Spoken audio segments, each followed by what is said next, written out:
Visakha GVMC council ప్రత్యేక సమావేశం ఇవాళ జరగనుంది. మేయర్పై అవిశ్వాస తీర్మానం నేపథ్యంలో ప్రత్యేకంగా సమావేశం కానున్నారు. అవిశ్వాసం నెగ్గిల కూటమి వ్యూహాలు రచిస్తుంది. విదేశాల నుంచి కార్పొరేటర్లు విశాఖకు చేరుకున్నారు.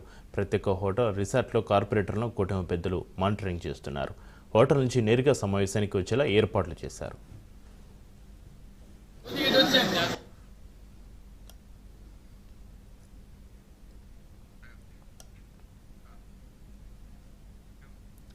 ఇక మరోవైపు 58 మంది కార్పొరేటర్లకు వైసీపీ విప్ జారీ చేసింది. ప్రత్యేక సమావేశానికి హాజరు కాకూడదని వైసీపీ నిర్ణయించుకుంది.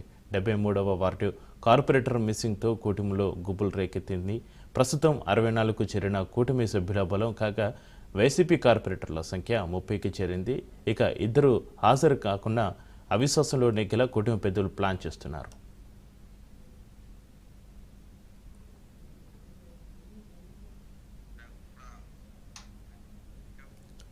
ఇక అవిశ్వాసం అనేది మేయర్కు గండం, కార్పొరేటర్లకు కాసుల వర్షంగా మారినట్టుగా తెలుస్తుంది.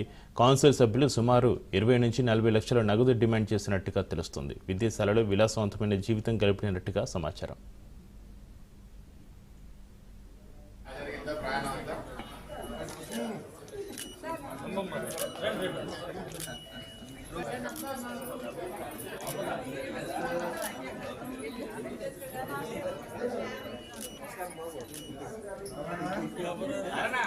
ముందు భోజనాలు వచ్చారు.